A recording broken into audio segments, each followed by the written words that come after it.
Sir इसी में लग रहा कुछ हुआ विशेष हुआ है आजकल बड़ा डाउन रहते हैं निशा वाला तारीफ कर रही निशा बहन है तारीफ नहीं करेगी भाई का घर नहीं चलेगा ये हुआ ना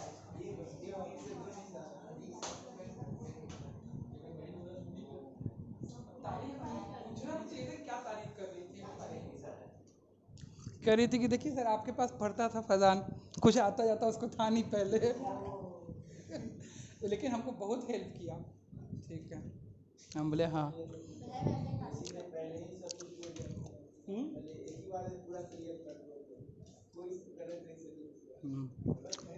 नहीं नहीं उसके लिए हम नहीं कह रहे, हम बात बोल रहे हैं। ठीक, हम बात बोल रहे हैं बस।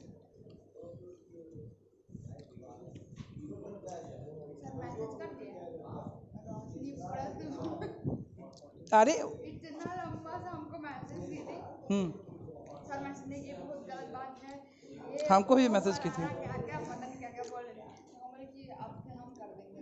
हमको भी मैसेज की थी।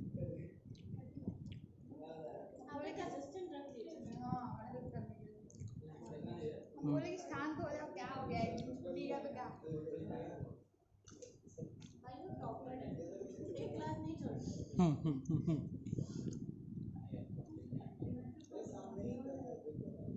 सोनल, विशेष, रोशनी, किशोर, हर्ष, अर्पित, अभिलाष। चलिए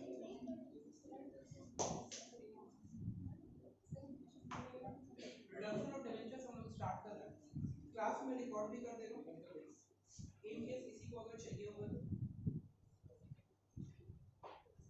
रिडम्पशन ऑफ डिबेंचर एक ऐसा प्रोसेस है जिसमें बहुत थ्योरी लिखी हुई है, किताब के अंदर बहुत थ्योरी लिखी हुई है। हम लोग इन किसी भी थ्योरीज को अभी टच नहीं करेंगे, हम पहले आपको प्रोसेस फ्लो बता देते हैं, प्रोसेस फ्लो, और उस प्रोसेस फ्लो पे आप पूरा क्वेश्चन बना लो, उसके बाद हम थ्योरी टच करते हैं।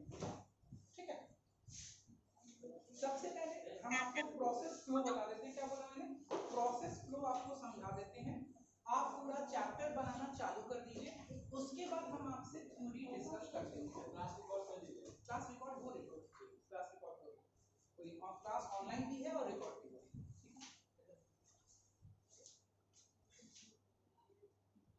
Process flow for redemption of debentures. ये प्रोसेस फ्लो में दो बातें होती हैं, सब कुछ हम जो भी बात करेंगे सब कुछ लॉ के अकॉर्डिंग करेंगे, लेकिन लॉ के फॉर्म में नहीं करेंगे। ठीक है, पहला होता है to block the profit and दूसरा होता है to block the fund for payment to holders. Holders कहने का मतलब हो गया डिबेंचर होल्डर्स। ठीक है, आपको दो काम करना है। कंपनीज एक्ट ने process flow of redemption of debenture में आपको दो बातें कही हैं। ठीक है, कंपनीज को दो चीजें करनी पड़ेगी। The company should have must have as much available profit as given in the companies act and for that they have to block the profit under a specific reserve। ठीक है, उनको अपने प्रॉफिट को स्पेसिफिक रिजर्व में block करना पड़ता है और इस रिजर्व का नाम होता है DRR, डिबेंचर रिडम्पशन रिजर्व। आपको ब्लॉकिंग का कंसेप्ट पता है? ठीक है, ब्लॉक करने का मतलब होता है अपने प्रॉफिट को एक ऐसे जगह ट्रांसफर कर देना जहां से आप अपने प्रॉफिट को बस उसी चीज के लिए यूटिलाइज करेंगे जिस चीज के लिए आपने उसको ब्लॉक किया है। ठीक है, तो डिबेंचर रिडम्पशन रिजर्व में आप अपने प्रॉफिट को ब्लॉक करते हैं। किस चीज के लिए ब्लॉक करते हैं? आप अपने प्रॉफिट को ब्लॉक करते हैं ताकि आपके पास सफिशिएंट अवेलेबल प्रॉफिट हो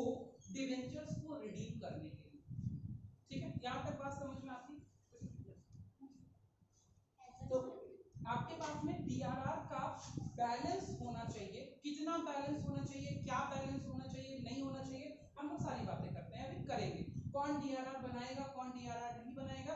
सबसे पहली कहानी का सार ये है कि आपके पास एक स्पेसिफिक रिजर्व होना चाहिए जिसमें आपने प्रॉफिट ब्लॉक किया हो। ब्लॉक मतलब क्या, रोका हुआ हो, ठीक है, प्रॉफिट ब्लॉक किया हुआ हो।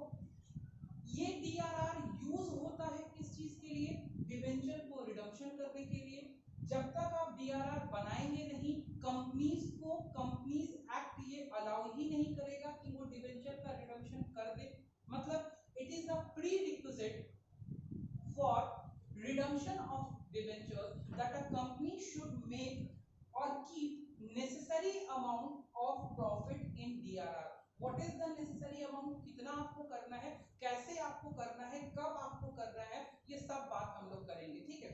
मतलब DRR में कितना अमाउंट होना चाहिए, DRR when कब बनना चाहिए, ठीक है, DRR कब तक रहना चाहिए, ठीक है, कब तक रहना चाहिए, डीआरआर कब कैंसिल हो जाना चाहिए, ठीक है। These all are matter of discussion, ठीक है।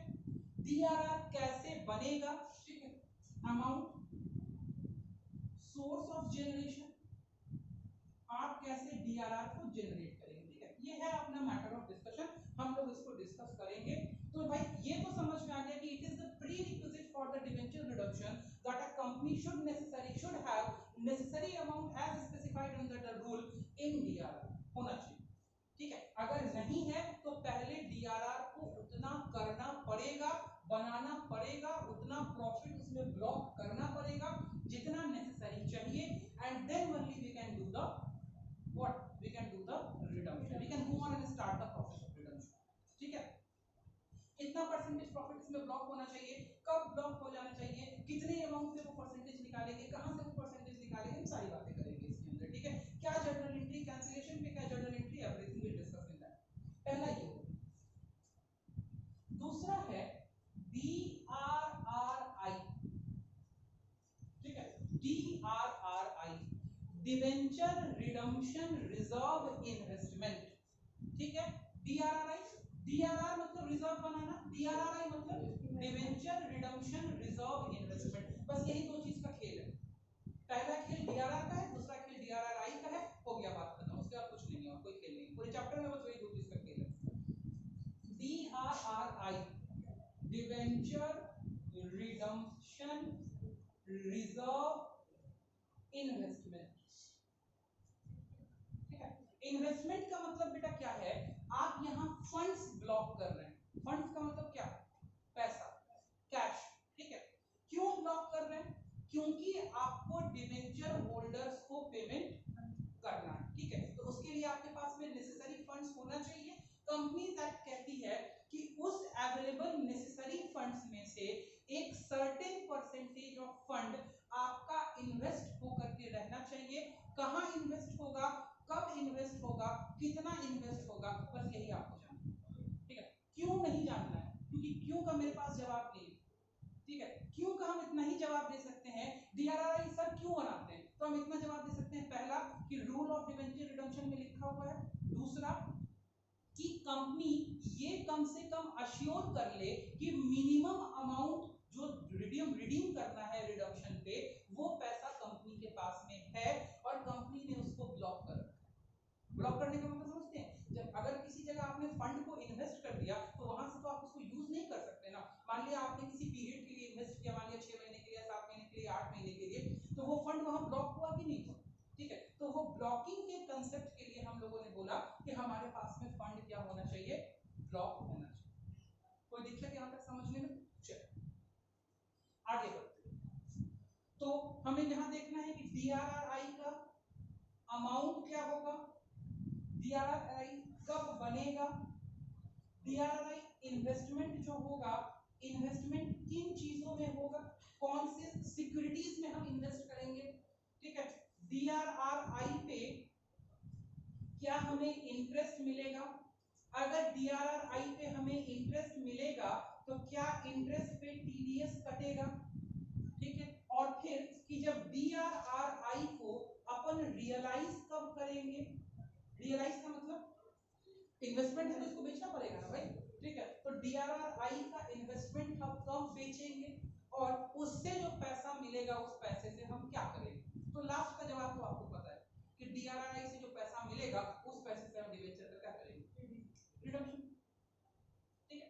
तो अपनी कहानी कहां घूमेगी? दो चीजों के बीच, DRR और DRRI, क्लियर है। अब इसमें एक बात और आएगी, वो आएगा एग्जेम्पशन, यहां भी और एग्जेम्पशन यहां। मतलब एग्जेम्पशन का मतलब कि वो कौन सी कंपनियां हैं, ठीक है, जिन कंपनियों को DRR अकाउंट नहीं बनाना पड़ता है और DRRI में इन्वेस्टमेंट नहीं करना पड़ता है, इसके बावजूद भी वो कंपनीज चाहे तो रिडम्पशन कर सकती हैं। उनके अलावा जो एग्जेम्पशन में जो लिस्टेड कंपनीज हैं, एग्जेम्पशन के अंदर जो लिस्ट में कंपनीज हैं, उनके अलावा चाहे कोई भी और दूसरी कंपनी हो, उन सब पे ये सारे प्रोविजंस पूरी तरीके से क्या है, एप्लीकेबल है। बोलिए भाई, ठीक है, यहां तक बात समझ में आती है? कोई दिक्कत आ रही समझ नहीं आ रही?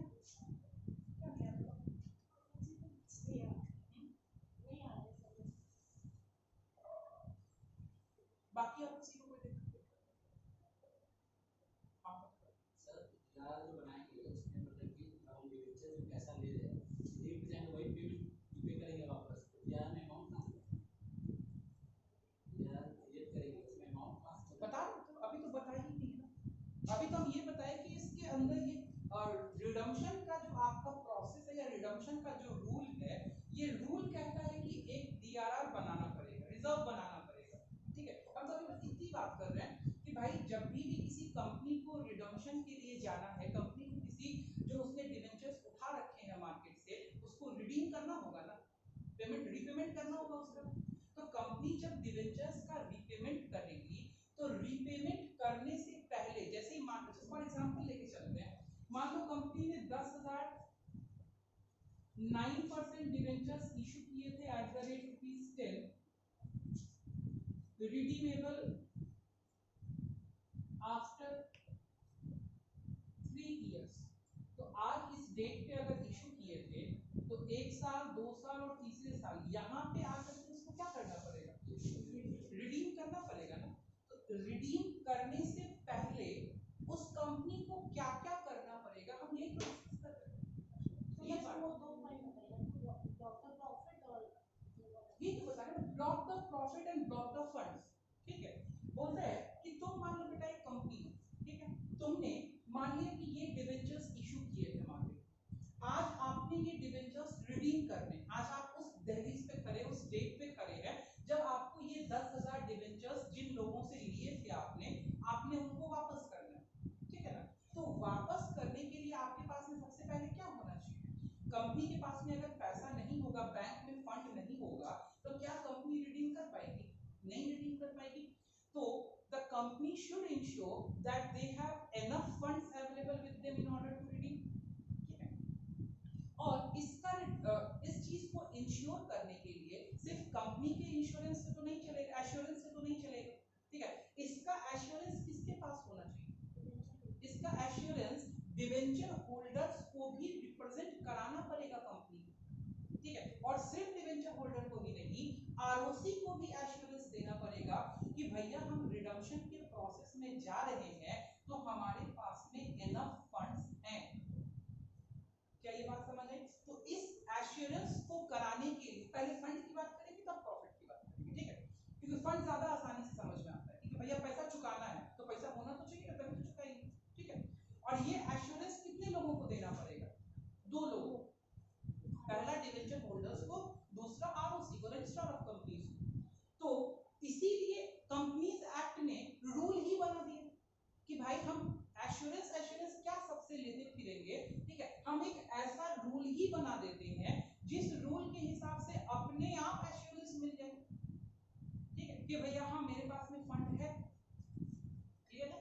तो उस वजह से हमने क्या बोला कि उनको क्या करना पड़ेगा, ब्लॉक का मतलब क्या होता है, अपने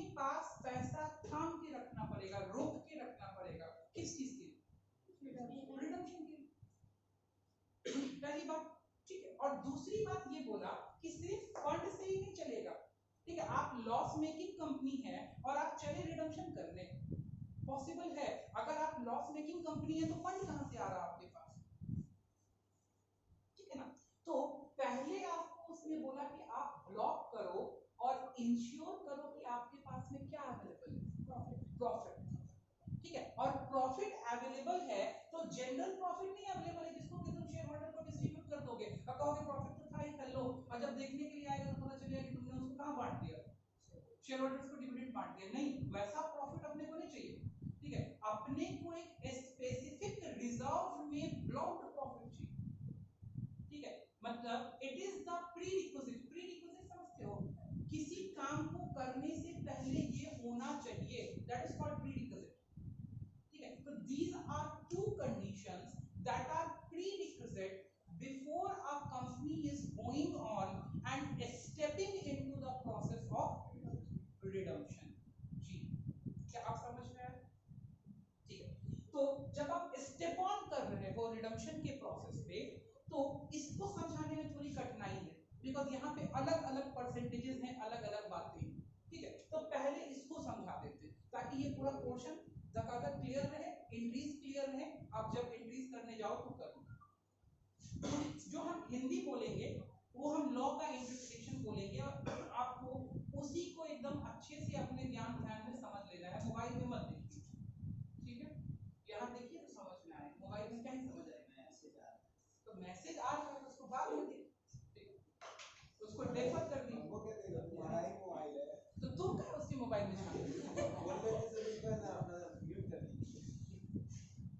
इसका मैसेज था कि दोनों मिलकर दोनों का काम चल जाता है।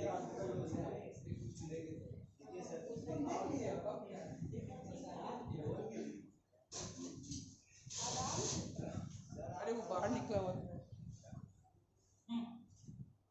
ऐलान कब बोल रहा है, क्या पता बात कर रहे हैं। तो क्या बोलता है, बोलता है डिबेंचर रिडम्पशन रिजर्व इन्वेस्टमेंट, या आपकी किताब में DRI होगा, ये आपकी किताब में बेटा DRI ही होगा, यस ठीक है, DRRI नहीं होगा, ठीक है। आपकी किताब बच्चा लेवल है, ठीक है, तो DRI होगा यहाँ, डिबेंचर रिडम्पशन इन्वेस्टमेंट। बुक बात में देखिए, हाँ सब प्रोविजन उसमें याद, अब जो होगा अगर गड़बड़ाएंगे कहीं तो आप देख लेंगे, मेरे पास है, टेंशन नहीं, ठीक है। DRI क्या कहता है, DRI बोलता है इस रूल के अंतर्गत जो कंपनी रिडम्पशन के लिए जा रही है उस ईयर में, उस फाइनेंशियल ईयर में, जिस फाइनेंशियल ईयर में कंपनी को रिडम्पशन करना है, एकदम धीरे धीरे बोल रहे हैं, जिस फाइनेंशियल ईयर में कंपनी को रिडम्पशन करना है और जितने डिबेंचर्स के वैल्यू का रिडम्पशन करना है उस टोटल वैल्यू के 15% 15% के बराबर के अमाउंट का, ठीक है, यहां तक में कोई दिक्कत नहीं है, 15% के बराबर के अमाउंट का पैसा कंपनी अपने फंड से निकाल के उसको इन्वेस्ट कर देगी। एग्जांपल से समझाएं, ठीक है। मान लो ये बोर्ड आ रहा है, ठीक है, तो ये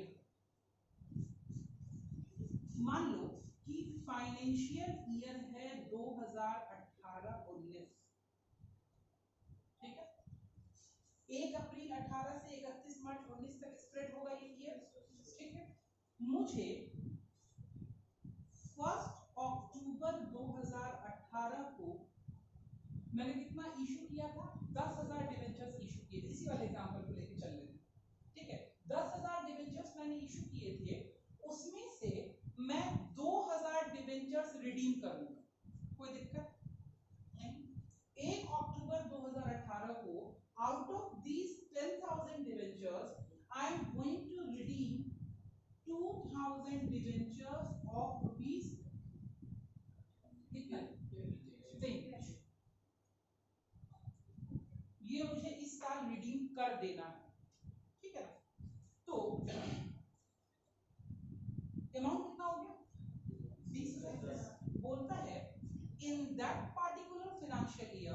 in which a company is going to redeem the debentures, that particular company should invest an amount equal to 15% of the amount of debenture to be redeemed. मतलब जितना अमाउंट ऑफ डिवेंचर रिडीम होने वाला है उसका 15% के बराबर का पैसा, कितना अमाउंट आ जाएगा 3000, 15% के बराबर का पैसा कंपनी को उस फाइनेंशियल ईयर के पहले महीने के भीतर भीतर इन्वेस्ट कर देना है। इंस्ट्रक्शन समझ में आ गया? कहाँ इन्वेस्ट कर देना बता रहे, पहले तो ये तो समझो कि इन्वेस्ट कर देना, ठीक है, ये बात समझ में आ गई। तो कितना अमाउंट इन्वेस्ट होगा 3000। What is the date of the investment, what is the period जिसके अंदर वो इन्वेस्ट कर सकता है? बोलो फर्स्ट मंथ। मतलब ये 3000 के इन्वेस्टमेंट के लिए कंपनी को कब से कब तक का डेट दिया गया है? पहले महीने को। बोलो यार क्या होगा? अरे इंस्ट्रक्शन भी नहीं समझता है। 1 अप्रैल 2018 से 30 अप्रैल 2018 के पहले के बीच में।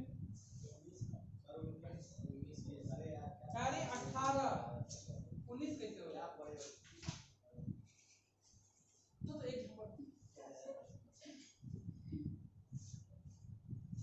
फिर से सुनो, जिस फाइनेंशियल ईयर में आपको रिडम्पशन करना है, कब रिडम्पशन करना है?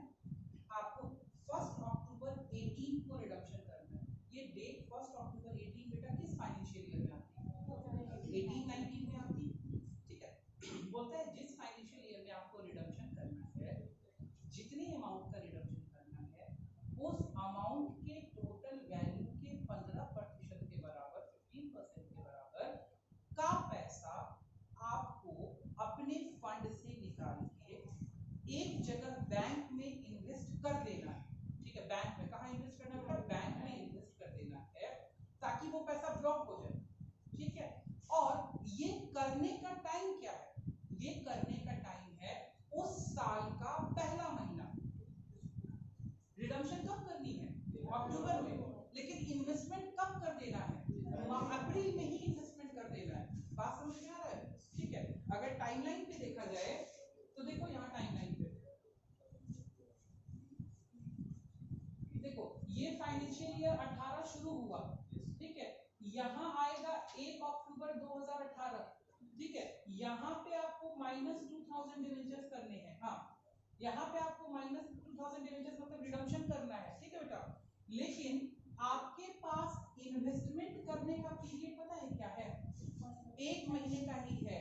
इस अप्रैल के महीने में ही 1 अप्रैल से 30 अप्रैल के बीच में किसी भी डेट को आपको इस 20,000 रुपए के 15% के बराबर मतलब 3,000 रुपया बैंक के अंदर इन्वेस्ट कर देना है और अपनी किताब में इसको लिखना है डीआरआई अकाउंट। डीआरआई मतलब डिबेंचर रिडम्पशन इन्वेस्टमेंट।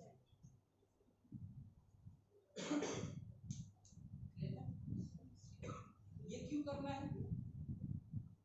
क्यों करना है? क्योंकि कंपनी एक्ट कहती है कि करना है, ठीक है। अब कर दिया हमने, इन्वेस्ट कर दिया, ठीक है। कहाँ करना है इन्वेस्ट? तो कुछ सिक्योरिटीज की लिस्ट दी हुई है, कंपनीज एक्ट ने कुछ सिक्योरिटीज की लिस्ट दी है कि इन सिक्योरिटीज में इन बैंकों के पास आप कर सकते हैं, ठीक है। लेकिन वो आपके स्टडी का पॉइंट नहीं है कि कौन सी सिक्योरिटीज में करना है और कहाँ करना है, आपने करना है, ठीक है। ये आपके स्टडी का पॉइंट है। सिक्योरिटीज कौन सी है और बैंक्स कौन से हैं ये आप आगे पढ़ेंगे, ठीक है। जब आप सीए करेंगे तब पढ़ेंगे, ठीक है, अभी नहीं पढ़ेंगे।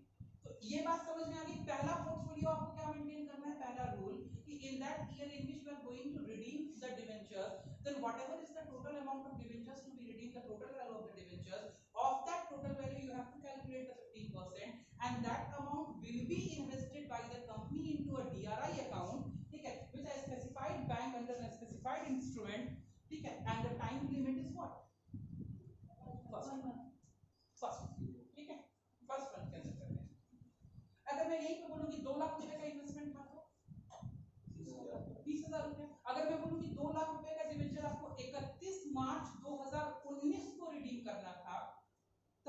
डीआरआई बनाने की डेट क्या होगी? 1 अप्रैल 18 ही होगी। गुड, अब क्लियर हो गया डीआरआई बनाने का चक्कर। कोई दिक्कत डीआरआई समझने में? अच्छा, अपनी किताब में डीआरआई देख लीजिए, जिनके पास जो भी किताबें हैं वो उस किताब में डीआरआई देखिए।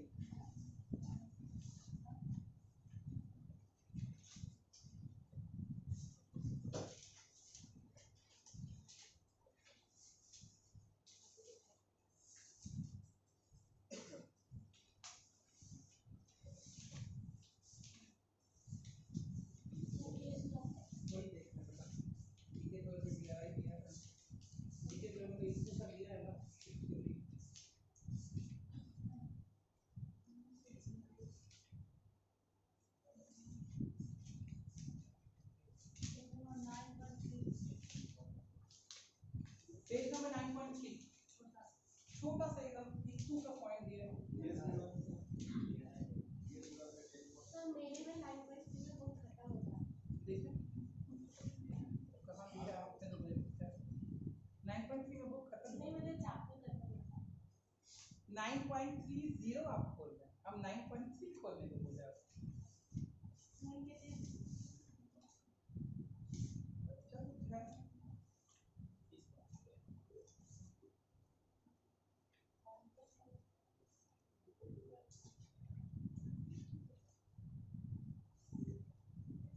ये रहा कंडीशन ऑफ 15%, मिला?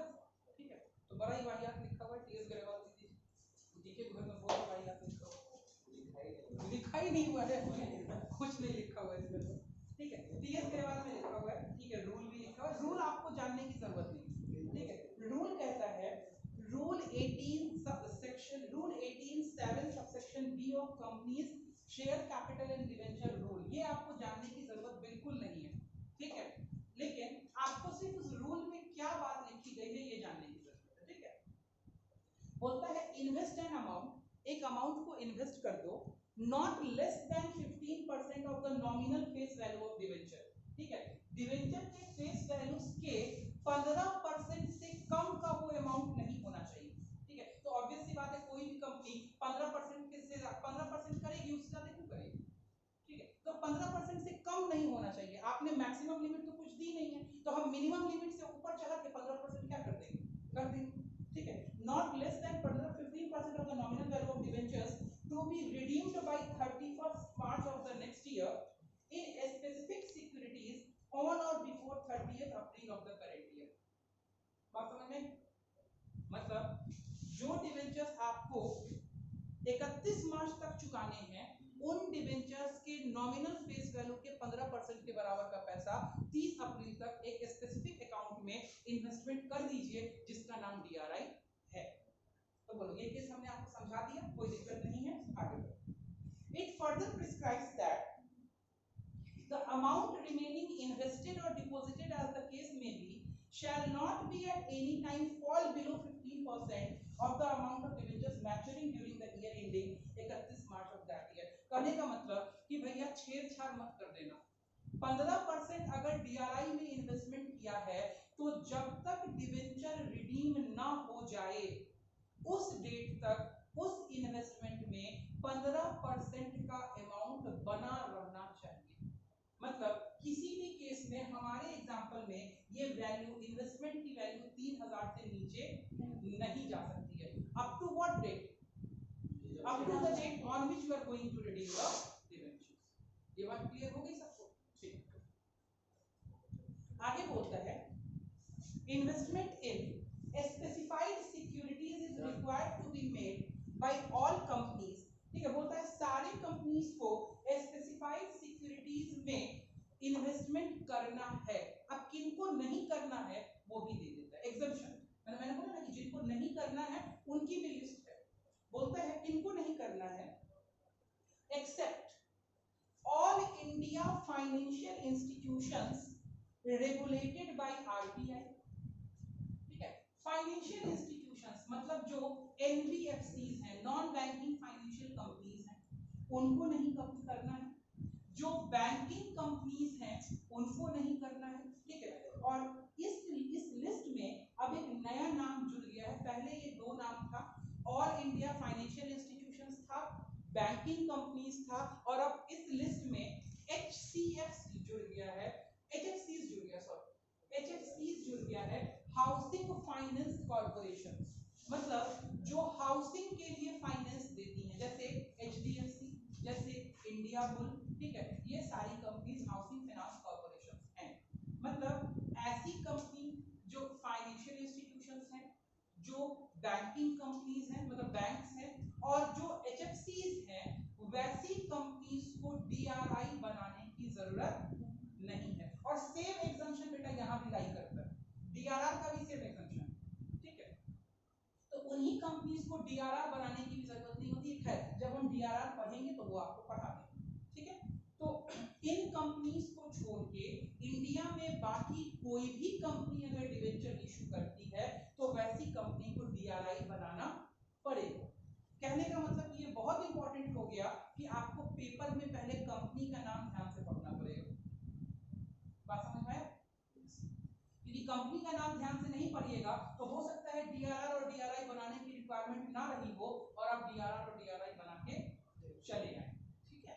तो देखना पड़ेगा, अगर लिखा हुआ है XYZ बैंकिंग कंपनी, इसका मतलब आप DRI बनाने के रूल से आप क्या हो जाइएगा, बच जाएंगे, समझ रहे हैं। तो ये सारी चीजें आपको ध्यान से देखनी पड़ेगी। आइए, ठीक है, नीचे वो लिस्ट लिखी हुई है कि किन लोगों को DRI बनाने की जरूरत नहीं है और किन लोगों को DRI बनाने की जरूरत है। ये बिल्कुल भी आपको पढ़ने की जरूरत नहीं है, ठीक है, इसको आप काट दीजिए, ठीक है। एक तो इसमें नहीं लिखा हुआ है, DK 12 में नहीं लिखा हुआ है, अगर ES गढ़वाल में लिखा हुआ है तो उसको कट कर दीजिए। आपको इस चीज से कोई बहस नहीं है कि किसको बनाने की जरूरत है किसको नहीं, आपको बस इतना याद रखना है। क्या याद रखना है? All India financial institutions, banking companies और HFCs, ठीक है, इनको बनाने की जरूरत नहीं है, इसके अलावा सबको बनाने की जरूरत है, ठीक है। और वो स्पेसिफिकली अगर उसको इस पॉइंट पे टेस्ट करना होगा आपको तो वो लिख के देगा कि फलानी कंपनी बैंकिंग कंपनी है, बात समझ रहे हैं, ठीक है, वो लिख के देगा और बस पीछे वही एग्जांपल दिया हुआ है कि कैसे कैसे बनाना है, ठीक है। और DRI बनाने के लिए आपको कहां-कहां आप पैसा डाल सकते हैं इसकी भी लिस्ट दी हुई है, जो कि आपको मेमोराइज करने की जरूरत नहीं, ठीक है। ये सब आपको मेमोराइज करने की जरूरत नहीं है, ये सब आगे चल के उनको मेमोराइज करने की जरूरत है जहां कंपनीज एक्ट से क्वेश्चन आता है, ठीक है। यहाँ आपको एक्ट से क्वेश्चन नहीं आएगा, यहाँ आपको प्रैक्टिकल क्वेश्चन आएगा, ठीक है। यहाँ तक बात समझ में आती है, कोई दिक्कत? अब मैं आपको इसकी जर्नल एंट्रीज डिस्कस कर लूं ताकि आप इसकी जर्नल एंट्रीज समझ जाएं कि DRI बनाने की क्या एंट्री होगी, इंटरेस्ट की क्या एंट्री होगी, TDS की क्या एंट्री होगी और कैसे कैसे ये इन्वेस्ट करने का क्यों जंक्शन वैल्यू जितना भी 15% इन्वेस्ट करने का क्यों जरूरत है? भाई तो बता तो दी कि कंपनी ये एश्योरेंस दे पाए कि उसके पास में एटलीस्ट 15% फंड तो कहीं इन्वेस्टेड है एश्योरेंस के लिए ना, ठीक है, कि भाई डिवेंचर होल्डर्स को लगे तो कि इस साल कंपनी को जितना रिडम्पशन करना है उसमें से कम 15% का तो बैलेंस कंपनी ने एक जगह इकट्ठा कर रखा है, क्या? हाँ, जैसे बैंक में कैश रिजर्व रेशियो रहता है, एक तरीके से आप ये कर सकते हैं, एश्योरेंस है कि एटलीस्ट 15% पैसा तो रिजर्व है मेरे पास, 15% पैसा तो हमने कहीं इन्वेस्ट कर रखा है, बाकी हम 85% अरेंज करेंगे, समझ में इस वजह। तो जब आप डिवेंचर रिडम्पशन इन्वेस्टमेंट करेंगे तो इन्वेस्टमेंट करने की क्या एंट्री होगी बताइए? जब आप इन्वेस्टमेंट करेंगे, इन्वेस्टमेंट करने की क्या एंट्री होगी? जिस दिन कंपनी इन्वेस्ट करेगी, मान लो कंपनी 1 अप्रैल को इन्वेस्ट करती है, उसके पास टाइम पीरियड है 1 अप्रैल से 30 अप्रैल के बीच में करने का, ठीक है। मान लो कि वो 1 अप्रैल को ही करती है, क्या एंट्री होगी? Debenture redemption investment account debit, company के पास में एक एसेट पड़ा, ठीक है, टू बैंक अकाउंट, कंपनी के पास से दूसरा एसेट गया, इतना है मतलब जो कि 3 बोलो। इन्वेस्टमेंट बनाने में तो किसी को कोई दिक्कत नहीं है भाई, इन्वेस्टमेंट करने में कई प्रॉब्लम। अब इस इन्वेस्टमेंट पे आपको इंटरेस्ट मिलेगा, मिलेगा नहीं मिलेगा? इंटरेस्ट मिलेगा कंपनी को, तो कंपनी को इंटरेस्ट मिलेगा तो इंटरेस्ट की क्या entry account debit to DRI investment interest account, ठीक है, bank account debit to DRI interest on DRI account, अब ऐसे भी लिख सकते हैं, कोई दिक्कत तो नहीं, इंटरेस्ट मिल गया। अगर इंटरेस्ट मिला और उसमें TDS कट गया तो क्या एंट्री होगी? अब मान लिया कि इस ये 3000 रुपए का आपने इन्वेस्टमेंट किया बेटा, इस पे आपको 300 रुपए बैंक ने इंटरेस्ट दिया, ठीक है, तो इंटरेस्ट की एंट्री की क्या एंट्री होगी? Bank account debit 300 to interest on DRI account, क्या अप्रूव करेंगे, अप्रूव नहीं कर सकते, अप्रूव कर लीजिए, क्या दिक्कत है? अप्रूवल करना चाहते हैं अप्रूवल कर लीजिए, नहीं करना चाहते डायरेक्ट कर लीजिए, डायरेक्ट भी कर सकते हैं, कोई दिक्कत नहीं है, ठीक है। हम तो जनरल एंट्री समझा रहे हैं, जनरल एंट्री, ठीक है, जो कि आप जान रहे हैं, अप्रूवल करना अप्रूवल कर लीजिए, कोई प्रॉब्लम नहीं है भाई साहब। अप्रूवल कीजिए तो क्या होगा entry? Approved interest on DRI account debit to interest on DRI account, और फिर एंट्री हो जाएगी bank account debit to approved interest. बात खत्म। अब मान लिया कि इसी पे 10% TDS भी रहता, ठीक है, तो हम क्या एंट्री करते हैं? Bank account debit 270 TDS payable receivable मेरे भाई, आपको इनकम हो रहा है तो इनकम पे टैक्स सामने वाला काटेगा, आपके लिए तो रिसीवेबल है। आया समझने के लिए हम फिर से समझाएं, आगे TDS रिसीवेबल ही तो होगा ना बेटा, 300 रुपया इंटरेस्ट मिलना था, सामने वाली कंपनी ने बैंक ने 30 रुपया काट के सरकार को जमा करा दिया, तो आपके लिए तो रिसीवेबल ही है, ठीक है, TDS receivable account debit to interest on, और फिर लास्ट में ये इंटरेस्ट का अमाउंट कहां ट्रांसफर हो जाएगा? P&L अकाउंट में, तो आप जानते हैं SPL है, तो interest on DRI account debit to SPL account, तो ये आपके DRI का पैसा, इंटरेस्ट मिलना, ये मिलना, वो मिलना, सारा का सारा आपने टकाटक कर दिया। अब जिस दिन आपको रिडम्पशन करना है, ठीक है, जिस दिन पैसा चुकाना है डिवेंचर होल्डर को, उस दिन पहले आपको इस इन्वेस्टमेंट को बेच देना होगा, तोड़ देना होगा, कहने का मतलब, ठीक है। तो जब इन्वेस्टमेंट टूटेगा, तो हमारे एग्जांपल में इन्वेस्टमेंट किस डेट को टूटेगा? 1 अक्टूबर को टूटेगा, ठीक, आपने इन्वेस्टमेंट किया कब था? 1 अप्रैल को, आपका कब टूट जाएगा इन्वेस्टमेंट? 1 अक्टूबर को। पहले इन्वेस्टमेंट तोड़ेंगे फिर रिडम्पशन करेंगे, समझ रहे बात को, ठीक है। तो जब आप इन्वेस्टमेंट को तोड़ेंगे तो क्या एंट्री करेंगे, बोलिए? Bank account debit to DRI, simple सी बात, ठीक है। जिस दिन आप इन्वेस्टमेंट छोड़ेंगे उस दिन आप एंट्री करेंगे bank account debit to DRI account, कितने रुपए से? 3000 से। बोलो भाई, किसी भी एंट्री में किसी को भी परेशानी है, पूछ सकता हो, चाहे ऑफलाइन चाहे ऑनलाइन, किसी को भी कोई दिक्कत है पूछ लो भाई। लोग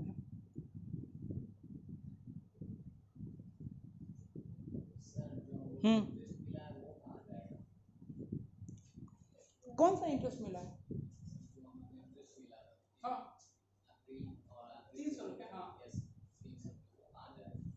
वो कहाँ जाएगा? वो हमारी बुक्स में रहेगा, हमने ट्रांसफर कर दिया SPL को, वो अपना इनकम है, ठीक है, वो कंपनी के लिए नॉर्मल ऑपरेटिंग इनकम है, वो चला गया, देखो तो किया तो ट्रांसफर मैंने यहाँ ये SPL में ट्रांसफर कर दिया, ठीक है। उसके बाद हमने ये डिवेंचर इन्वेस्टमेंट जो था, इस इन्वेस्टमेंट को रियलाइज कर लिया, और रियलाइज करने के बाद अब क्या एंट्री करेंगे?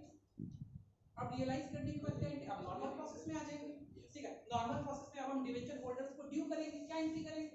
एंट्री करेंगे 9% debentures account debit to debenture holders, कितना रुपया? 20,000 रुपया, और नेक्स्ट एंट्री में क्या एंट्री कर देंगे? ठीक है, debenture holders account debit to bank 20,000 रुपए, हमारा 2,000 डिवेंचर्स क्या हो गए? रिडीम हो गए।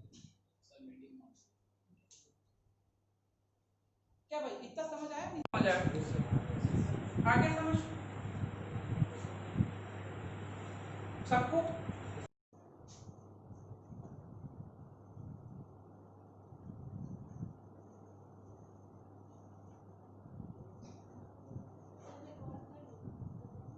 रिकॉर्ड तो हो रहा है।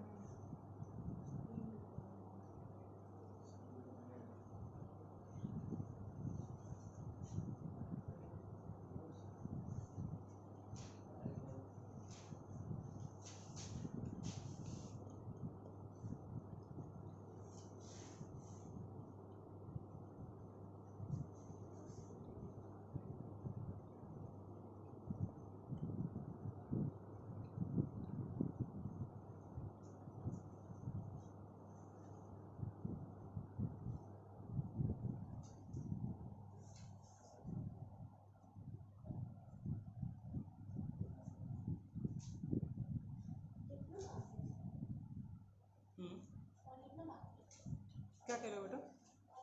और कितना बाकी? डीआरआई में बस इतना ही कंसेप्ट है, एक मिनट देख लेते हैं। डीआरआई में जो बताना था मैंने बता दिया, इससे इसके अलावा डीआरआर में कंसेप्ट है, ठीक है? तो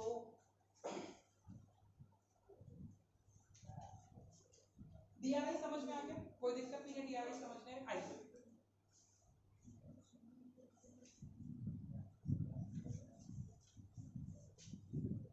बोलते हैं एक कंपनी है, फोटो सेंड कर ना। क्या होता है, एक कंपनी है यूनिबॉल लिमिटेड, एक लिस्टेड कंपनी है, हैड इशूड ऑन 1 अप्रैल 2015। एक कंपनी यूनिबॉल लिमिटेड नाम की है, उसने 1 अप्रैल 2015 को 20,000 9% डिवेंचर 100 रुपए वाले, ठीक है, रिडीम किए हैं। वो कैसे कैसे रिडीम करेगा? 31 मार्च 2017, सबसे पहले ये लिख लो कि उस कंपनी ने 20,000 डिवेंचर्स इशू किए हैं 9% डिवेंचर्स, ठीक है?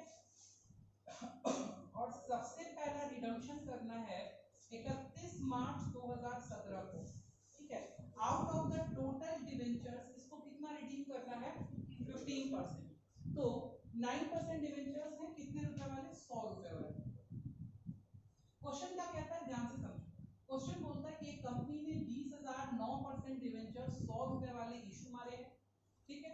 31 मार्च 2017 को पहला रिडम्पशन करेगी ये कंपनी, और जब रिडम्पशन करेगी तो what is the face value that the company will redeem? 20,000 का 15% कितना होगा? 3,000। कंपनी 3,000 डिवेंचर्स को रिडीम करेगी 31 मार्च 2017 को। बोलता है फाइनेंशियल ईयर 16-17 में वो कितने का डीआरआई बनाएगी?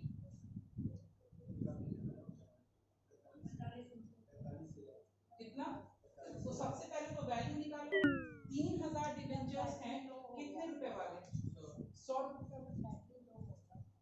अच्छा कोई दिक्कत नहीं, ठीक है? 3,000 डिवेंचर्स हैं कितने रुपए वाले? 100 रुपए वाले। तो कितना हो जाएगा ये अमाउंट? 3 लाख हो जाएगा, ठीक है? तो 3 लाख रुपए के डिवेंचर्स आपको फाइनेंशियल ईयर 16-17 में क्या करने हैं? रिडीम करने हैं। तो आप इसका इस फाइनेंशियल ईयर में कब डीआरआई बनाएंगे और कितना बनाएंगे? 1 अप्रैल कब से कब के बीच में? 1 अप्रैल 16 से 30 अप्रैल 16 के बीच में कितना अमाउंट का बनाएंगे? 45,000। कैसे लिखा था आपने? 3 लाख का 15%। समझ आया? किसी को कोई परेशानी इसको समझने में? ठीक है, तो ये डीआरआई आज मैंने बता दिया है। कल डीआरआर बता करके दोनों, क्योंकि पहले डीआरआर बनाते हैं फिर डीआरआई बनाते हैं, तो डीआरआर बता के डीआरआई बनवा के एक कंप्लीट क्वेश्चन आपसे सॉल्व करवा करके चैप्टर हम, ठीक है? डीआरआई समझ में आ गया कि डीआरआई बनाना पड़ता है। तो अब कल डीआरआर समझेंगे, डीआरआर समझने के बाद डीआरआई को सिर्फ इसमें जोड़ेंगे, अटैच करेंगे और आपको सारी जर्नल एंट्रीज एक बार क्या कर देंगे, ठीक है? बोलिए, यहाँ तक किसी को कोई कठिनाई कोई परेशानी तो पूछ सकते हैं? यहाँ तक कोई क्या इसका इस रिडम्पशन का आज क्वेश्चन मत बने, ठीक है? आज रिडम्पशन का क्वेश्चन नहीं